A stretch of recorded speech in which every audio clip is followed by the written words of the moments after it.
Hi, everybody. Hello there. I'm Jerry. And I'm Linda, and this is Gizmo. We're the Village's Newcomers. I had to do that. It's a Happy New Year, Jerry. Yeah, it's our first show of the new year. Does that horn have a story? It does have a story. This horn came from my father, and he blew it many, many years. But he wrote on it all the years. And in 1974, he started putting the date on it. And every year we blow it. I add a new year on there. Pretty cool, huh? Yeah, that is nice. In today's show, we're going to talk to you about the Village's weather policy. Various activities depend on weather, and the Village's has an official policy.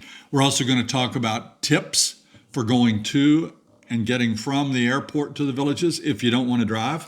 And driving dangers of sun and fog. And also some scams, aren't we had something happen this week, and I want to share it with you because there are lots of people that want to prey on the elderly. That's old folks. Who, me? And of course, we got lots of great letters, and all that and more is coming to you today, right here on. Send us your questions, we've got your answers. Jerry and Linda's Mailbag Monday. Yes, we had some weather issues this week. I went to early in the morning this week. I had to go to the doctor's pretty early, and I was driving east, or was it west? It was east. In the morning. In the morning. Anyway, the sun was in my eyes. So anyway, it was awful. I couldn't see. I had to hold my hand up like this to drive because I'm short. And when you even put down the visor, it doesn't work for me. So I had to put my hand up so I can drive. And it happened on the way home. The same situation late at night, about 5 or 6 o'clock. Which way were you driving then? I don't remember. You're probably driving west on the way home. Yeah, I was. East in the morning and west at night. And so it was a tough drive. The weather's been absolutely beautiful this week, but in the mornings it's been foggy. Yeah. So, yeah, you don't like the fog, do you? He doesn't. When you play golf, we even knew of people that had to send a cart out into the fairway so they could aim for its lights because it was so foggy. They didn't know which way to hit the ball. You can see that low-lying fog stays here for a while. Now it burns off later on, but we have had some of the poster book type weather that you want. Yeah. The ones you like to send in the little emails to your friends up north when in Minnesota. Our buddy Mike told me yesterday it's negative 22. No, I can't even imagine that. It's a high of negative 3. Oh, no. Can you imagine? That gives me goosebumps just thinking about that. One good thing about holidays is when you have relatives that can come in. Now, we have friends, and they insist on driving to the airport and picking them up, bringing them back here, and then when it's time to leave, they'll drive them back up to the airport, and they'll bring them back home. And that's good because you can spend a little more time with your loved ones. That's true. But it's time-consuming. It's dangerous when Florida man is on the road. And there are tolls involved, about $11 worth of tolls, probably $15 worth of gas. So some people opt to let the professionals do it for them, and there are a bunch of them here. Yeah, there are. You've got Workman Transportation, which you rode last week or 2 weeks ago. Yeah. You have the Village's airport van, Right. which bailed us out because when our son came here on Thanksgiving, they were the only ones operating that late. So thanks to them. Yeah. And there's another one called Groom Transportation. And that's who we sent Tanner back to the airport with, picking him up at home and taking him back toward the airport. I'm going to give you some approximate prices. Groom charges $33 door-to-door pickup. Now, that's great. The Village's airport van is $35 or $40, and the same with Workman Transportation. Now, Workman won't pick you up at home unless you pay an extra $15. But they have a very nice van, don't they? It's more of a bus. It's like a bus. You walk down the middle, you choose your side where you want to sit. So it was very comfortable, very nice. So let your company come on the shuttles. It's nice. They pick up almost every hour. Now, if it's after midnight, maybe, they might not be able to get one. You'd have to go with Village's airport van or a private carrier. But there's no reason for you to transport all your company back and forth. Let's do some shout outs. I want to shout out first to Mike. Mike lives in Pennsylvania, and he paid me a surprise visit the other day, and he brought me 6 pieces of beautiful wood. Wood is hard to find here in Florida, especially hardwoods like cherry, which he brought me, and some black walnut. Oh my goodness. Thank you, Mike, so much. But look what else Mike brought me. This is a donut cutter. You've seen me use one. I used one on a show a couple of years ago to trim around your donuts. This one's a beast. It's heavy duty. It's taller, so I don't have to bend over. I like it because it's made for a man, right? Not for little old me. No, it's just perfect for your height. I think it's for you. But thank you, Mike, so much.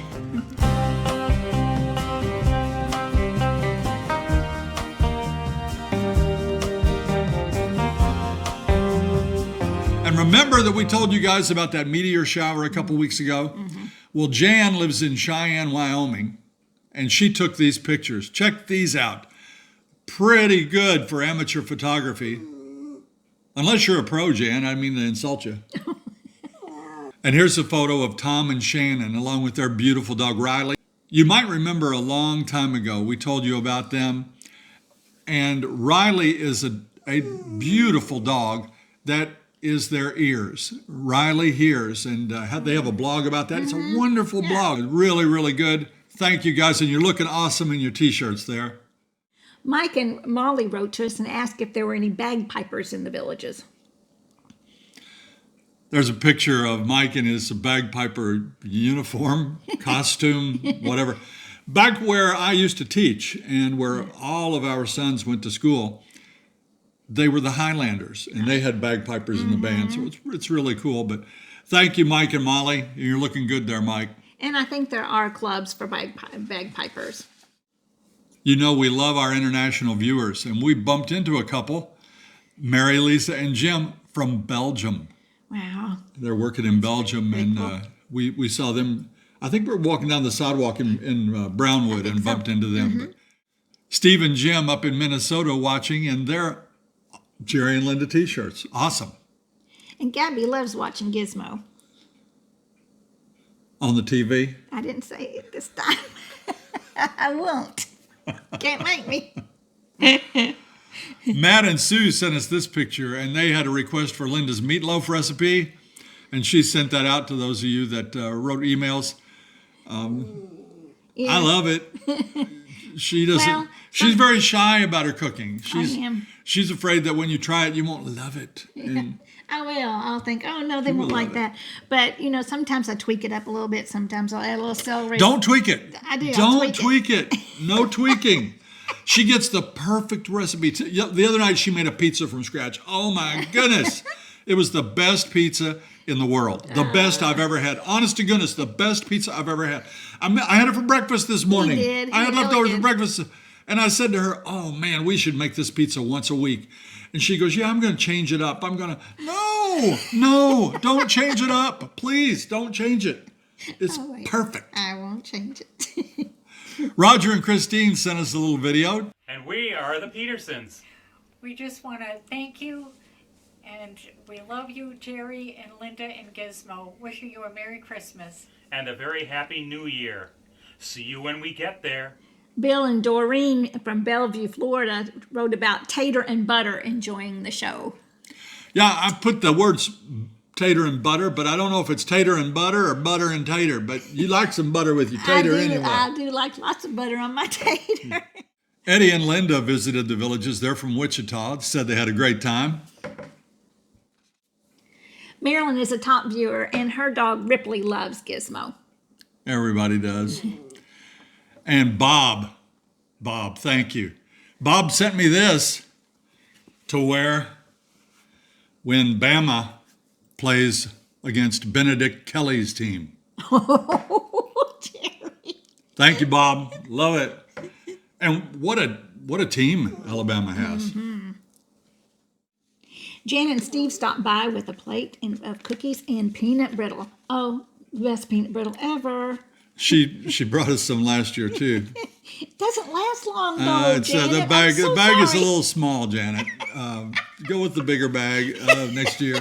And I'm kidding. We appreciate it. Her church makes peanut brittle, and Amazing. Oh, wow. that's like I said. Don't change up that recipe. Yeah, No, don't tweak it. It's good. No Good. tweaking. We're going to start with a scam. A scam letter. Do we have that letter? It is right here. Here's the letter. Came in the mail. It looks very official. Important property information enclosed. Warning: $2,000 fine, 5 years imprisonment, or both for any person interfering or obstructing with delivery of this letter. Wow. Yikes! You don't like to get those. So, you can see on your screen there. Here's a picture of what's inside. It is basically a bill or an invoice. They call it a service fee for $98. And it says that we need to buy a copy of our deed. Now, we've lived here 3 years. We were warned of this when we moved in here by Ira Miller. Ira is the village's expert on YouTube. He's a real estate agent. And you can see here, I've changed the names to protect the guilty on this. But it's definitely designed to be misleading. It's definitely designed to make you think that you're in trouble if you don't pay it. And Wow. How many people paid it? I'm sure a lot of people paid it. You know, she mentioned her dad in the horn a while ago. Yeah. Her mom was widowed at a Younger age. younger yes, age, yeah. yes. And it's hard to believe, by the way, but in 2 years we'll be the same age your dad was when he passed away. No. That's very Life sad. moves on, ladies and gentlemen. And there are many scams like that. Ira told us of the water company guy that came in here. It was not a legit company, but he came in and did the bogus water test on a lady's water and yes. told her it was dangerous water and ended up selling her a water purification system for $5,000 that should have cost, $1,000 or $1,500. And there are people like that all over that want to prey on the elderly. Yeah. Be on your guard for all of that stuff. Another scam that I've been getting quite a lot of is an email that says, your Norton virus subscription has renewed. Now, of course, I don't have a subscription, but they want you to think, oh no, they're charging your credit card for something that you didn't buy. So they want you to call them Yeah. and they will get your credit card number to refund your money, but it's just the opposite. And, there should be a special place in hell for those people. But I love it when the guy calls me and he's obviously speaking to me from India or Pakistan or somewhere like Some that. foreign place. Yeah. But his name is David or Bruce. Yeah. No. I I like to have fun with them. I shouldn't. Yeah. I think it puts us on the naughty list. I think And so. they call us even more often. But Yeah. let's hang up on those guys and watch out for scams. So I have a funny story for you all. Jerry and I went to a financial meeting with our financial advisor here in the Villages, and we're sitting there. We walk in, and everybody's ready, sitting down, and no sooner than we sit down, I look over at Jerry, and I notice a tag on his shirt. It was on the outside of his shirt. Then I look at the seams, and the seams were showing everywhere. I said, oh, my God. I go, Jerry, your shirt's on backwards. Well, I mouthed it so the guy wouldn't hear us. So Jerry had to excuse himself to the bathroom. I wonder what he thought when you got up to go to the Well, bathroom. he didn't even know, but he does now because I'm pretty sure he watches our show. But Yeah, Greg, his shirt was on inside out. I had to giggle, and I thought, oh, we're going to start this off with a big giggle. I'm sorry. I mean, it happens more often than I like to admit. But thanks for telling the world. Oh, Jerry. Let's get to our first question.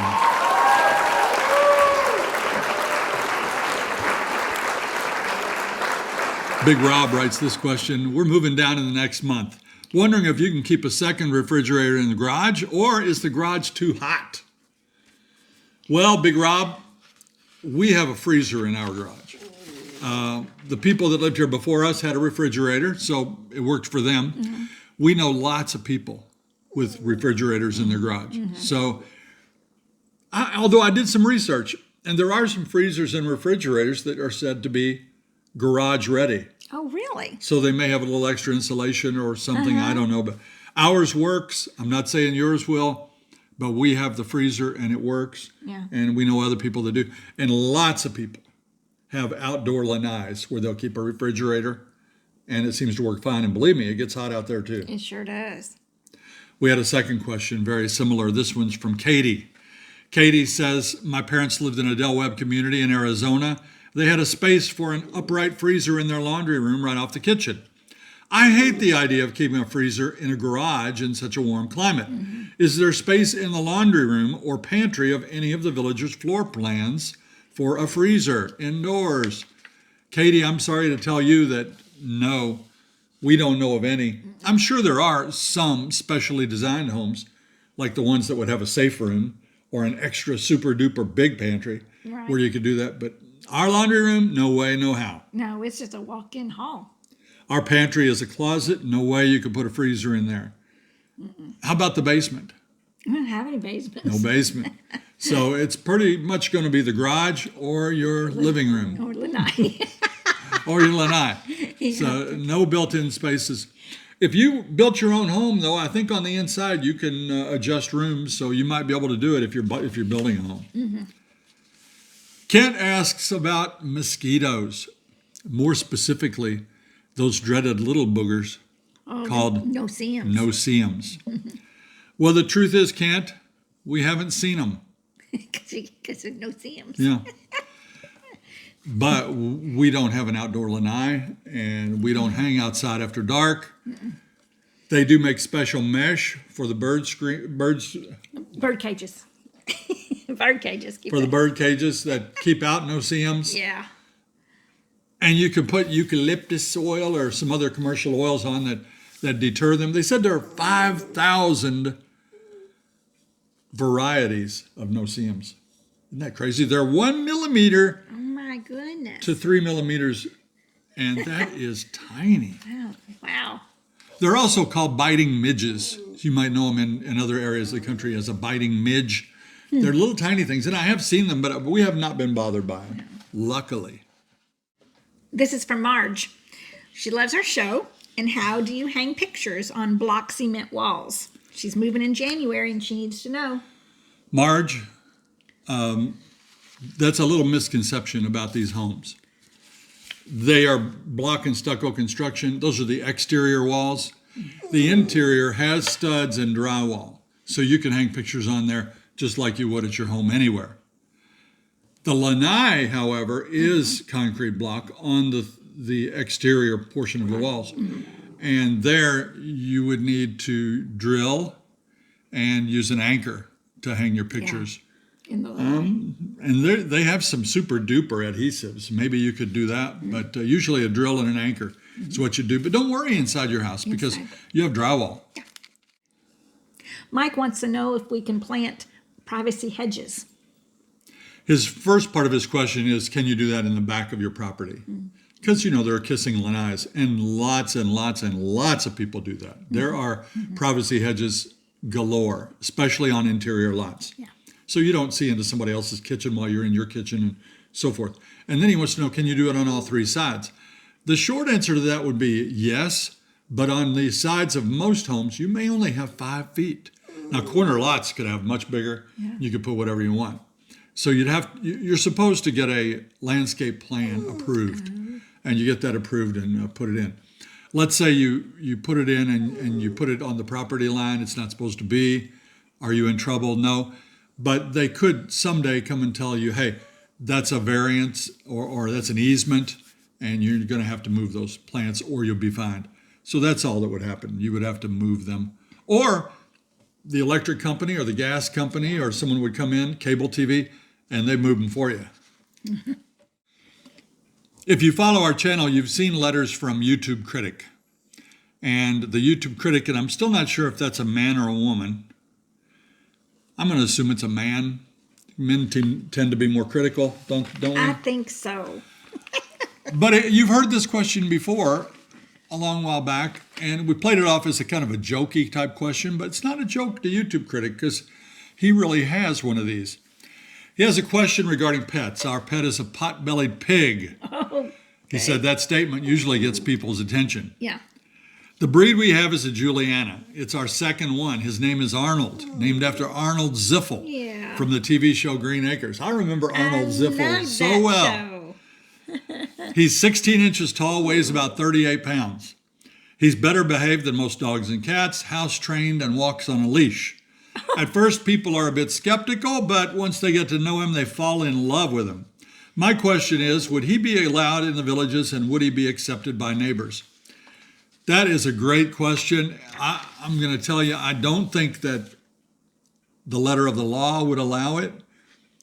But I know if you were one of my neighbors, I would dearly love to see you walk your pig down the street. I don't know. It's a simple phone call. We should have done it.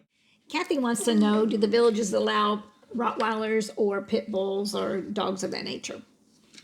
I think so. I mean, we've seen them.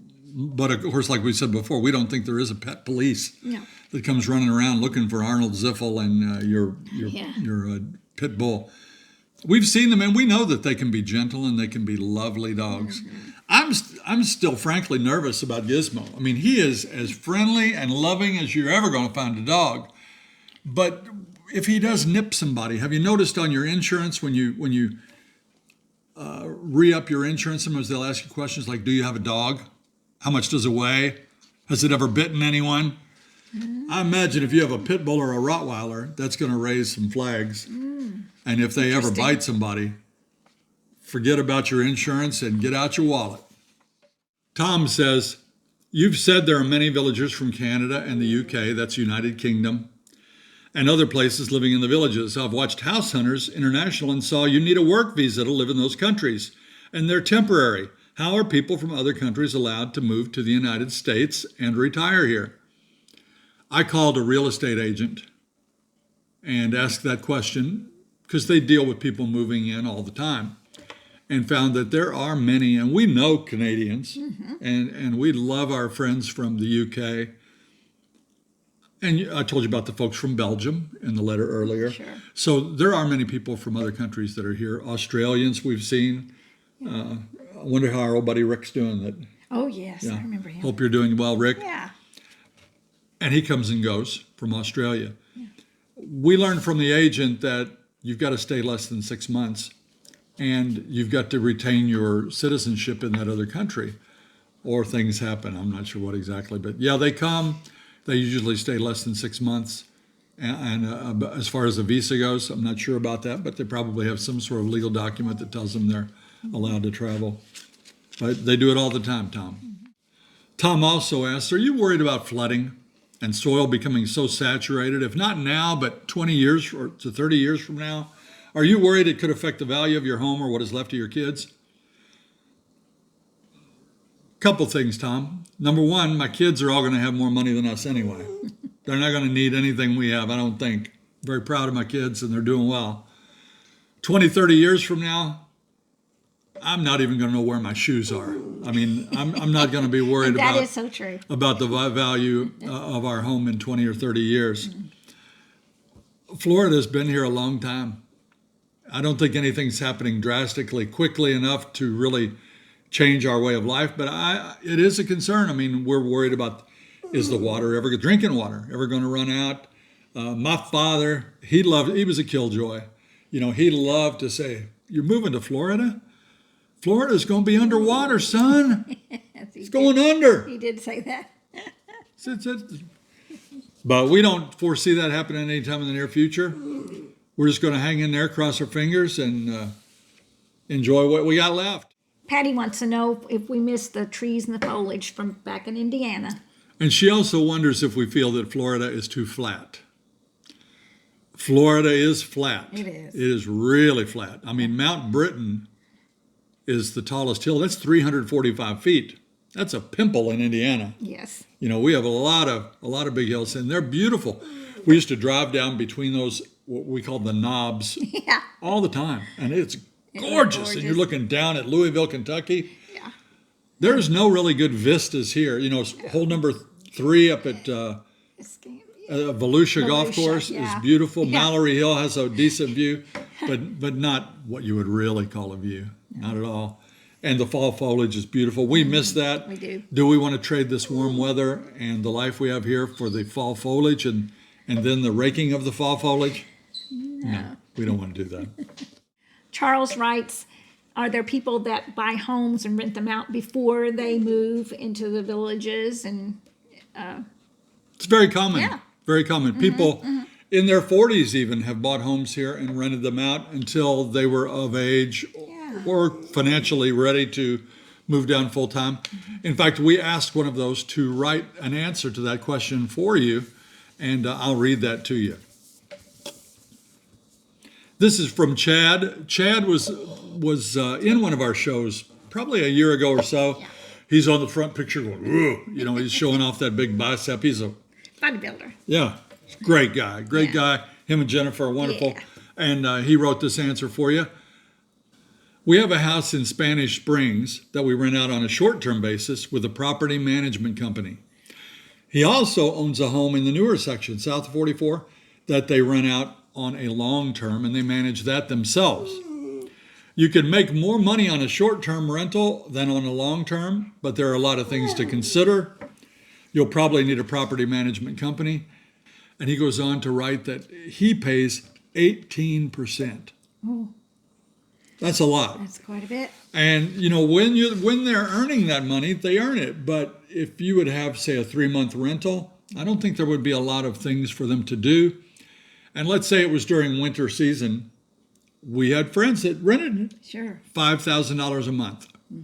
On $5,000 a month, that's $900 a month you'd be paying that company to handle that for you. And you're still buying everything. You're still paying the utilities, the taxes, the amenity fees. If something breaks, you're paying to have it fixed. Right. So it's a big expense, but you are still clearing, $4,100. So you may think that's something to do, or you might want to handle it yourself. We know other people that do that. They handle the rentals themselves, and they keep all of the profit. But then you have to arrange for the cleaning. You have to arrange for all the other stuff. If the property is rented for 6 months or less, you're required to charge sales tax. If you have the property management company, they will handle that for you. If not, you have to handle that yourself. And property management, if you use that, you have to set up in advance when you want to use your own property, and you may not be able to use it at the times you want if they've already have a commitment for that time frame. Let's talk about the weather policy here in the villages. Remember, there are lots of activities that are weather dependent. Golfing, pickleball, Bocce. even the bocce leagues, So here's a slide that shows you the weather policy for recreation-sponsored activities. In the event of inclement weather, the Recreation and Parks Department recommends patrons in outdoor areas find shelter and wait at least 30 minutes or longer prior to resuming safe, normal activities as deemed advisable by the Public Safety or the National Weather Safety Service Advisory. Temperature. Recreation-sponsored activities will be canceled or postponed under the following conditions: when the outdoor temperature gets to 104 degrees or higher, or the outside temperature gets 35 degrees or lower. For a complete weather policy and temperature guideline, visit the website districtgov.org. And the town squares are open every single night for music. And all of those sites have a covered bandstand, so the band will be sheltered, but the dancers won't, and the people in the chairs won't. So sometimes that's canceled. Not very often, though, but it is canceled once in a while. Let's get to our final question. And this is from Doug and Deb. What percentage of the time do you spend driving in the car versus the time you spend in the golf cart? We spend a lot of time in the golf cart, don't we? Mm-hmm. I would say probably 70%, 75% in the golf cart. I think that's a pretty good estimate. Yeah. If we go to get the mail, it's almost always in the golf cart. Yeah. If we go to get groceries, it's almost always in the golf cart. If we are going to play bocce or golf, it's always in the golf cart. But still, when we go to the doctor, our doctor is in Spanish Springs. Yeah. The long haul in the golf cart, Yeah. we take the car. If we have to go to a home improvement company like Lowe's or Home Depot, we have to take the car. If we want to go to certain restaurants like Texas Roadhouse Or the barbecue place out on 301. or the Kentucky Fried Chicken, And that is a car ride. we have to take car ride. If we want to go on a day trip, we have to take the car usually. Yeah, if I go to church. Go to church. The church is out Powell Road, maybe Yeah. 2 or 3 miles. No golf cart No golf access. So I would say 75% was a really good number for you.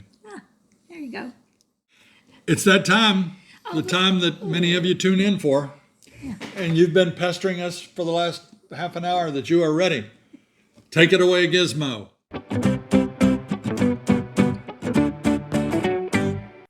Candace Robinson wrote me a letter and she said, Happy New Year to you guys. Happy New Year to you, Candace. And thanks for this joke.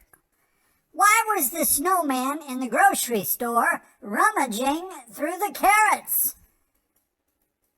He was picking his nose.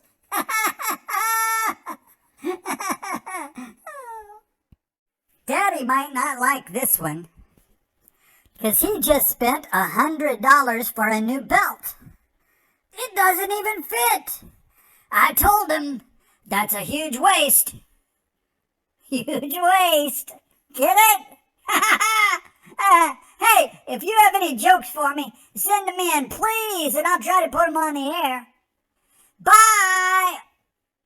You're so funny. He is. And we're so glad that you guys like him and what he does. That's going to do it for this week's edition of Mailbag Monday. Thank you all for watching. And we had quite a few people inquire as to t-shirts. Here is the Etsy site for t-shirts. Remember, we don't get a penny. We just love to see you wearing them. And send those pictures in to our email address, and we'll stick them on Mailbag Monday. And we're so thankful for all of you. And this new year is going to be a great one for all of us. Remember to act of kindness every day. Yeah. Yeah. That's a lot of, that's 365 acts of I kindness. think you can be kind every day, Jerry. You can, but I don't even plan on leaving the house some days. You be kind to me. Like these football games are on. I'm not going out. Do I have to put that on pause and go out and do an act? You can be kind to me and Oh, Gizmo. well, I'll do that.